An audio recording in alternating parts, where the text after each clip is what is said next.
Perspektif kali ini mendatangkan salah satu narasumber terbaik, masih muda, tapi wawasannya udah luas banget.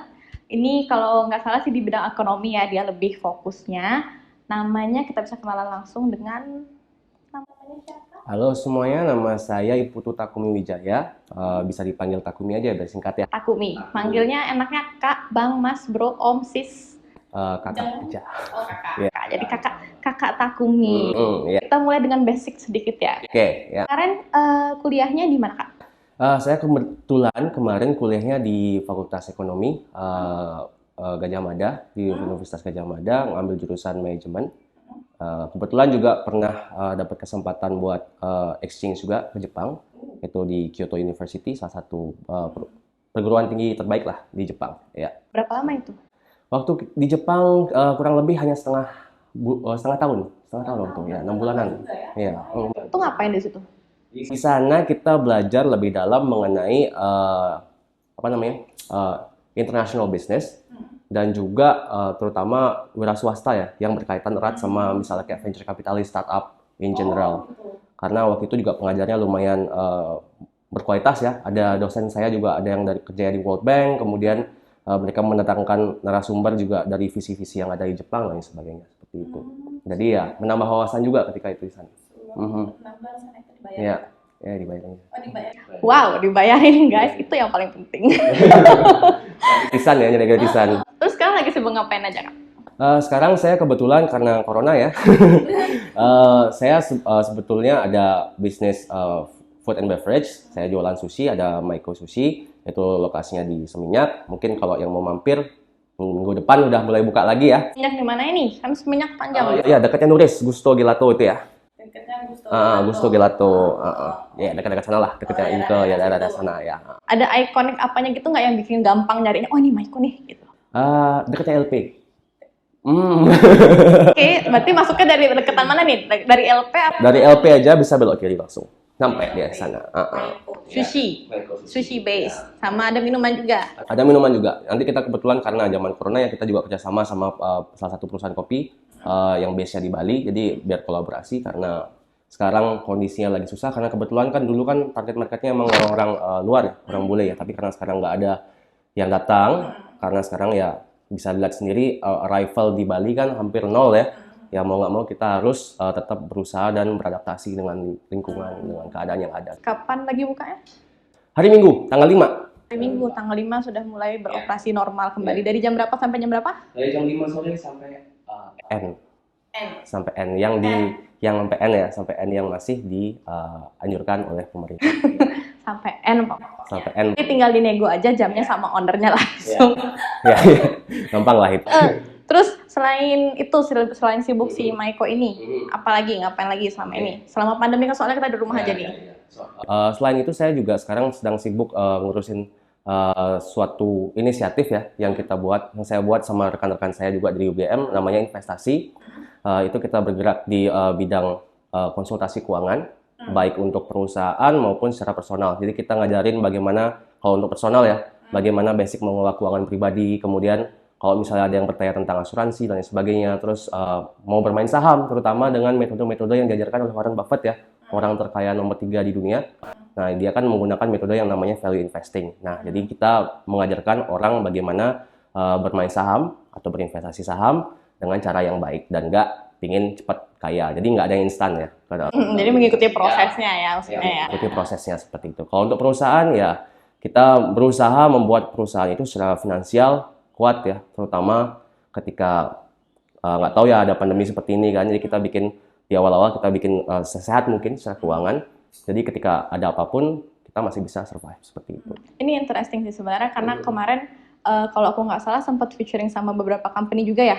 Karena kan kita sempat ada melakukan beberapa research gitulah tentang si Kak Takumi ini. Jadi kalau nggak salah sempat ada sama beberapa perusahaan swasta sebagai pembicaranya gitu juga ya. Itu memang nyemplung di, kalau kan labelnya kalau salah financial advisor ya. Ya sebagai namanya itu financial advisor ini, kita juga masih awam. Aku pribadi sih, aku nggak tahu kalian. Aku pribadi sih masih awam. Cuman kenapa nyemplung pertama kali dengan nama ini si financial advisor ini? Gini, saya berpikir seperti ini ya.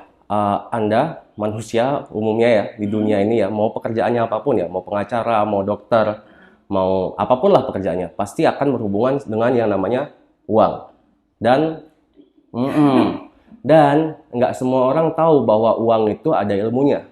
Kalau kita tidak memperlakukan uang dengan baik, mau seberapa bagus pun penghasilan Anda akan keteteran. Nah, dari situ saya juga melihat bagaimana orang tua saya dalam mengelola keuangan. Saya juga pernah merasakan juga ketika dulu masih hidupnya kesusahan seperti apa. Kemudian bagaimana keputusan finansial yang diambil oleh orang tua mungkin bisa menyebabkan kita kesusahan lah istilahnya. Jadi saya nggak mau itu terjadi ke semua orang. Jadi saya ingin menyebarkan ilmu-ilmu ini agar semua orang, siapapun dia, mau pekerjaannya apapun, mau bahkan yang halal kayak yang haram kayak semuanya butuh ini ya. Bahkan pekerja-pekerja haram pun butuh mengelola keuangan ya. Kayak misalnya kita ngomongin Pablo Escobar ya kan ada advisor keuangannya ya. Itu yang paling parah aja kan ya seperti itu. Nah, jadi semua orang butuh ini dan nggak semua orang tahu. Nah, makanya saya berminat ke sana seperti itu. Tapi profesi ya bisa dibilang ya, profesi sebagai financial advisor ini udah pernah ada dari zaman kuliah kan, memang willingly untuk ke sana atau instantly kayaknya emang karena butuh nih, anak-anak kayak butuh, jadi kayaknya karena saya ada knowledge-nya saya akan share gitu. Lebih ke sana sih, karena saya ada knowledge-nya saya akan share. Ya, tapi kalau dibilang apakah profesi ini udah ada bisa dari zaman kuliah, emang dari dulu kalau kita kuliah emang profesi financial advisor ini udah ada di mata setiap orang yang berkecimpung di ekonomi ya. Karena sekarang juga lagi ngetren ya, lagi hot ya, apalagi kan di misalnya sosial media banyak banget yang sekarang lagi nge-share tentang financial education. Cuma nggak semuanya memberikan ilmu yang benar. Masih banyak juga yang financial advisor, quote unquote, tapi dia mengajarkan bagaimana kaya dengan cara yang cepat. Akhirnya ujung-ujungnya menipu orang lain sebagainya. Saya nggak mau salah gunakan seperti itu ya. Apalagi kan sekarang kan orang sangat mudah sekali tertipu oleh yang namanya image kan seperti itu ya. Ada aja yang tiba-tiba misalnya fotoan bikin iklan pakai model-model yang cantik-cantik, terus pakai mobil-mobil mewah di rumah-rumah yang bagus. Bagaimana cara kaya dengan cepat, itu yang saya ingin jauhkan perspektifnya biar nggak kesana, biar nggak kesimpul gitu ya. So far sampai sekarang sudah banyak gitu kliennya, udah se-Indonesia kah, basis skop Bali kah? Ya, kita karena kebetulan ketika saya baru-baru mulai, masih dari awal-awal dulu ya, itu kan posisinya saya kan di Jakarta, itu masih merintis-merintis. Kemudian karena kuliahnya juga di Jogja ya, jadi kliennya sebagian besar sih nggak di Bali aja, cuma ada di Indonesia lah secara general. Ya, kalau untuk yang pribadi bahkan ada yang sampai di Lombok kemarin baru ya, dan seperti itu. Kalau misalkan jauh-jauhan gitu misalkan gimana? Jadi nggak apa-apa. Nggak apa-apa. Terutama kalau misalnya mau konsultasi keuangan pribadi ya, sekarang kan kita ada Zoom, ya kan ya ada web. Kayak sekarang kan even walaupun di Bali sekalipun ya tetap aja gitu. Untuk range usia, kira-kira dari yang masih muda kah langsung sampai ke profesional juga ada apa? Kita kebanyakan range usia yang udah bekerja ya, atau nggak baru-baru kerja, itu fresh graduate. Ya, cuma yang masih kuliah juga ada. Cuma yang kalau udah agak ketuaan ya dikit ya. Jadi range-nya sekitar usia 18 sampai 35 tahun lah. Yang istilahnya masih clueless banget ya, maksudnya ya masih awam gitu, yang harus agak dididik sedikit. Terutama karena kita juga basic poinnya adalah kita mengajarkan orang untuk bermain saham ya, bermain saham secara value investing, itu akan lebih bermanfaat apabila dilakukan dengan usia yang lebih muda. Karena kalau udah ketuaan, they don't really have nggak punya waktu yang cukup untuk melakukan investasi dengan model seperti itu. Karena investasi dengan value investing kita juga mengambil keuntungan dari adanya waktu yang lama seperti itu. Semakin panjang jangka waktunya, maka akan semakin tinggi profit yang akan kita dapatkan. Jadi balik lagi ke komitmennya sendiri ya, tergantung sama usia, jadi komitmennya semakin besar gitu. Makanya kalau mau invest, ya sebisa mungkin mulainya sedini mungkin. Seperti itu. Kalau bisa 6 tahun mulai invest, ya silahkan anaknya mungkin ya. Anaknya mungkin langsung disuguhkan ya, atau nggak minimal diajarin cara menabung lah, dikasih celengan dan sebagainya kan, jadi ditanamkan sejak sedini mungkin gitu. Jadi ketika udah besar pun ya walaupun pendapatannya besar tapi manage uangnya bisa dilakukan. Jadi nggak cuman mampir aja duitnya gitu ya. Terus aku mau bahas soal karena si label financial advisor ini kan sudah sangat melekat di Katakom ini. Untuk tentang ekonomi sendiri, kita membahas soal ekonomi ya. terserah nih mau bahas soal Bali atau mau bahas soal nasional bebas. Cuman dalam kondisi kayak gini nih, lagi pandemik sekarang nih, kira-kira gimana sih caranya biar bertahan istilahnya Indonesia ataupun Bali terserah gimana, tapi secara ekonomi gitu. Ya, ketika krisis terjadi ya, mau karena apapun penyebabnya, bisa pandemi, bisa mungkin krisis ekonomi gara-gara institusi finansial yang tidak bertanggung jawab ya seperti tahun 2008, ataupun ya karena politik dan huru-hara seperti tahun 98, intinya tuh cash is king. Ya, uang itu adalah raja. Makanya kita harus menyiapkan likuiditas yang besar. Nah, cuma kalau ditanya, sekarang kalau udah kayak gini gimana sih? Jujur aja jawabannya susah. Oh iya gitu. Iya. Karena udah kejadian. Karena udah kejadian. Ya. Pandemi ini kan salah satu hal yang di luar dugaan ya. Walaupun di luar dugaan, ini sebenarnya masih ada potensi persentase bakal terjadi. Harusnya sudah disiapkan jauh-jauh sebelumnya. Seperti kayak sekarang, kalau kita baca-baca berita gitu ya, banyak yang protes bahwa industri sekarang ini, para pelaku usaha itu nggak punya dana cadangan untuk menghadapi pandemi ini ya. Rata-rata orang tuh cuma punya cadangan cash itu 2-3 bulan. Nah, sekarang udah berjalan 4 bulan. Nah, bagaimana caranya? Jujur ya, kalau sekarang jawabannya susah. Satu-satunya yang bisa dilakukan adalah bertahan. Oke, kalau bisa kalau pelaku usaha ya, mau restrukturisasi utang, kalau misalnya punya utang, lakukan, silahkan. Kalau terpaksa banget jual aset, ya mau nggak mau harus jual aset. Seperti itu. Nah, makanya kalau bisa sih kita sebelum adanya pandemi kita udah persiapkan. Jadi sebisa mungkin ketika pandemi terjadi kita nggak sampai harus jualan aset seperti itu. Karena kan kasihan ya, apalagi sekarang jualan aset yang mau beli siapa? Ya kan harganya pun bisa turun anjlok di bawah di atas 50%. Anjloknya seperti itu. Terus kalau misalkan kayak sekarang nih di Bali sendiri kan pariwisata juga ya seperti yang kita tahu karena kita kan mainly hidup dari pariwisata kan istilahnya. Ya. Menurut pendapat saya seperti ini. Kalau nggak salah ada seorang politisi yang bilang ya bahwa Bali ini jangan terlalu bergantung sama pariwisata. Nah, itu masuk akal banget. Ya, kenapa? Karena industri pariwisata itu fragile ya. Ketika ada terjadi suatu hal, anggaplah misalnya terorisme dan lain sebagainya, yang paling pertama kena hit adalah industri pariwisata. Collapse langsung ya. Kalau kita lihat di risetnya McKinsey ya kemarin ya, ada dia bikin riset industri-industri yang paling lama pulihnya itu ya, yang dilihat paling parah ya pariwisata seperti itu. Jadi kalau misalnya ada inisiatif di masa depan bagaimana Bali bisa bangkit tanpa berketergantungan 100% terhadap pariwisata ya sangat bagus. Seperti mungkin kayak sekarang ya, ini kita di sini kan termasuk salah satu industri kreatif ya.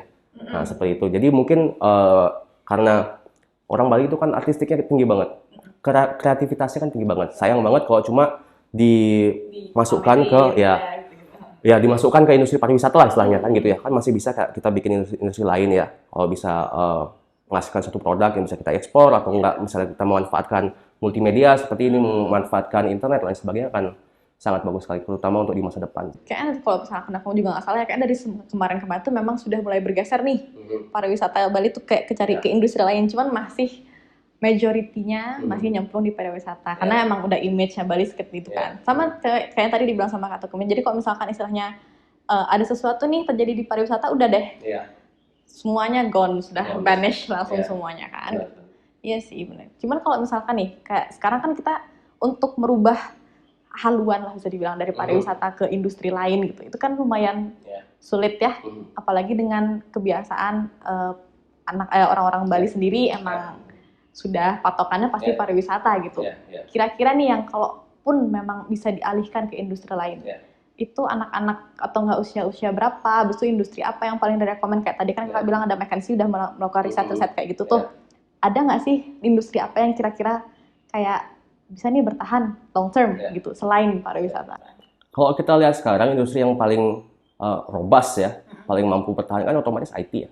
Seperti ini ya, bisa berjalannya. Nah, di Bali sendiri sebenarnya peluangnya tinggi banget untuk industri IT ini. Kenapa? Satu, banyak sekali ada digital nomad ke Bali, ya kan? Nah, tapi apa? Ketika datang ke Bali, mereka kerja, orang lokal nggak mau nyari ilmu ke sana, ya. Padahal bayarannya dolar. Kalau kita lihat ya kan dibayarkan dari luar negeri ya. Nah, itu ada juga seorang politisi kalau nggak salah yang bilang kenapa nggak itu diberdayakan ya kan, bisa sharing knowledge di sana kan. Kalau semua orang Bali bisa melakukan itu, apalagi artistiknya besar ya, ada pekerjaan-pekerjaan yang membutuhkan nilai artistik yang besar kan, kayak industri film, industri animasi dan sebagainya. Nah, kenapa bisa aja kita memanfaatkan apa yang sekarang udah ada di Bali, sekarang masih ada loh. Kalau misalnya Mbak ya ke daerah Canggu sana, itu salah satu daerah cuma di situ doang yang ramai, karena di sana banyak yang digital nomad yang long stay di sana ya. dan mereka masih bekerja, masih ada pendapatan. Ya, walaupun saya nggak tahu itu secara perpajakan itu masuk akal apa enggak. Nah, karena kalau misalnya pemerintahnya inisiatif kan itu bisa ditarik, ya. Karena kita nggak tahu juga kan izin mereka kayak gimana kan seperti itu kan. Ya kan minimal sharing knowledge lah ke orang-orang lokal kayak gitu kan. Jangan cuma beli jus sama beli alpukat aja di situ kan. Masyarakat lokalnya nggak dapat ilmu seperti itu kan. Ya ibaratkan beli jus dapat untung berapa sih? Kalau ini kan diajarin mancing lah istilahnya. Ya jadi nggak cuma jualan ikan doang. Tapi gimana maksudnya nge-trigger anak-anak lokal ini biar mengambil inisiatif buat belajar industri lain di luar pariwisata? Karena kalau sekarang aja mindsetnya masih pariwisatanya yang kayak wow banget gitu di Bali. Ini pertanyaannya udah bagaimana cara merubah mindset ya. Jadi begini, kalau merubah mindset itu agak susah, oke? Antara kita dari dalam diri kita sendiri, ya kan ya? Kan kita, Mbak kan punya mindset sendiri, saya punya mindset sendiri. Itu satu, cuma itu kan nggak mungkin dilakukan oleh semua orang. Atau bisa dilakukan dengan support pemerintah.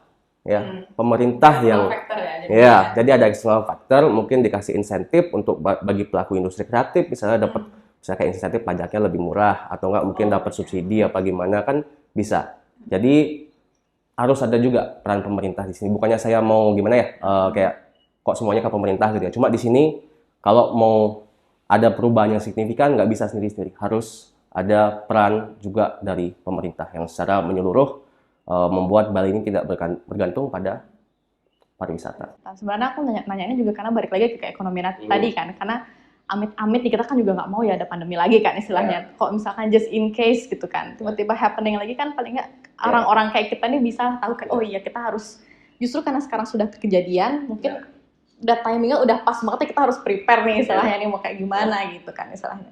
Dan note pandemi itu nggak cuma terjadi sekarang ya. Oh, bisa nggak 5 tahun lagi ada pandemi? Bisa aja. Ini bukan teori konspirasi ya, karena kita lihat sejarah ya. Apalagi sekarang virus-virus juga mutasinya mungkin lebih gitu ya. Karena tapi bagusnya sih sains kita juga udah bagus, sudah bisa keep up. Jadi intinya kejadian-kejadian seperti ini nggak bakal cuma datang sekali, bakal terjadi berkali-kali. Mungkin nggak pandemi, bisa aja terorisme, bisa aja politik. Sekarang kan politik global juga lagi panas ya.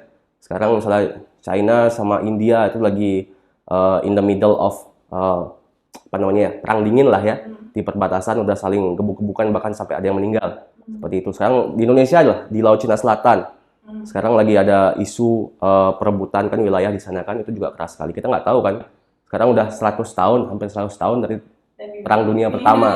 Nah kita nggak tahu ya. Bukan saya menakut-nakuti apa gimana, cuma kita biar ajarin kita untuk prepare ke depannya seperti apa gitu. Prinsip keuangan itu you always have to prepare for the worst ya. Jadi sedia payung sebelum hujan, apapun yang akan terjadi, jadi kita masih bisa menyiapkan, masih bisa hidup lah dengan tenang seperti itu. Nah kalau itu balik ke sana ya, karena kita mau menyediakan payung sebelum hujan ini. Untuk personalnya tadi kan kita bahas soal pariwisata Bali sama nasional seperti apa. Kalau personalnya sendiri selain kayak kan mungkin kebutuhan orang beda-beda, kok sekarang kan mungkin agak susah ya nabung dibilangnya karena pendapatan juga hilang gitu-gitu kan. Ketika nanti nih udah berjalan normal udah semuanya nih, kira-kira apa tips and trick biar bisa nabung dengan baik? Ini menarik sekali ya, tadi dibilang kan karena sekarang kan orang susah nih nabung nih karena pendapatan kurang. Tapi menurut fakta nih, sebelum corona sama setelah corona persentase orang nabung lebih banyak pas corona. Oh iya? Ya, itu fakta. Itu ada risetnya. Jadi mungkin karena udah keteteran. Iya, karena udah keteteran. Jadi di sana kita harus itu karena mindset orang ya. Orang itu ketika takut baru mau menyiapkan sesuatu. Tapi ketika zaman-zaman lagi enak, pikirannya bakal enak terus. Itu kayak main saham ya. Kenapa harga-harga naik-naik terus? Kenapa? Karena orang memiliki optimisme bahwa harga akan naik lagi. Padahal belum tentu, itu bisa harganya kemahalan. Sama aja seperti kondisi orang seperti sekarang ini. Nah, makanya nanti ketika udah nggak ada corona dan lain sebagainya, pikirannya bakal ada corona. Oh ya, tanamkan di otak kita kalau corona tidak akan hilang. Nah, justru kebalikannya ketika pandemi, di sana kita harus mencari peluang. Sebenarnya seperti itu ya. Terutama untuk misalnya kayak value investing. Sekarang kan orang-orang takut banget buat masuk beli saham ya. Padahal sekarang harga saham tuh murah banget. Nah, justru mindsetnya harus dibalik sebenarnya ya. Jadi ketika zaman-zaman enak, takutlah Anda ya, sedikit was-was lah Anda, prepare. Ketika zaman-zaman sekarang, kalau kalian udah prepare, uang kalian pasti banyak sekarang kan ya. Bisa beli rumah, sekarang beli rumah harga 50% lebih murah daripada biasanya karena banyak yang BUC. Ya seperti itu. Aset-aset juga ya seperti itu. Kalau misalkan nih soalnya kan anggap kok misalkan kita menargetkan anak-anak SMA yang baru lulus ya istilahnya. Terus lulusnya pas pandemik, kayak kan? Kan mereka belum ada income untuk nabung dan lain-lain, itu bagaimana enaknya? Ya mau nggak mau sekarang setiap orang, janganlah orang SMK ya, itu mungkin sekarang direktur-direktur yang operasional yang udah tinggi-tinggi di hotelnya nggak ada pekerjaan sekarang ya. Ya. Sebenarnya. Mau nggak mau ya kita harus muter otak lah istilahnya. Jualan apa aja, intinya kita jualan ya. Intinya jualan. Nah tapi kan Kayak aktif ya istilahnya. aktif, mau nggak mau kita nggak bisa jemput nunggu bola sekarang. Kita harus jemput bola. Tadi menarik juga Mbak yang nanya gimana sih tipsnya cara buat nabung. Ini saya tambahin lagi satu aja ya. Biar kalian nanti ketika zaman udah corona udah hilang, kalian bisa nabung lebih gampang. Ingat, ketika nabung itu kita harus nabungnya di awal. Oke? Anda dapat pemasukan, langsung nabung dulu, sisanya baru dipakai. Kalau kurang gimana? Cari lagi uangnya. Jadi kepepet. Jadi ketika zaman nggak corona pun kalian masih ada perasaan kepepet. Oh, berarti istilahnya bisa gini dong, kayak kita dapat gaji, transfer ke account yang lain, potong ATM yang itu. Iya, potong, gunting. Jadi kita nggak bisa ngapa-ngapain lagi istilahnya. Benar. Atau mungkin kalau kalian misalnya punya rekening saham, kalian bisa masukin ke sana kan. Itu kan lebih, karena nariknya kan lebih lama ya. Jadi kalian kan akan lebih merasa malas ya. Dan jangan pernah diambil itu uangnya. Kayak gitu. Apalagi aku kayak sudah ada pertanyaan, kayak anak-anak yang denger juga sudah lumayan terbuka wawasannya soal pertabung-tabungan ini. Nanti kalau misalkan ada apa-apa mungkin bisa langsung dikontak ke Kak Takumi ya. Itu kemana kita kontaknya bisa? Kita langsung ke Instagramnya investasi aja kalau misalnya mau tanya-tanya tentang keuangan ya, @investasea, seasi ya, laut ya. Jadi jangan lupa di follow juga Instagram kami kalau mau nanya tentang saham, nanya tentang keuangan pribadi, atau mungkin ada koperasi-koperasi yang mau tanya tentang keuangannya yang baik itu seperti apa, silahkan seperti itu. Oke deh. Makasih banyak Kak Takumi sudah mampir di studio sederhana kami. Terima kasih banyak juga, semoga bisa membantu. See you. Thank you.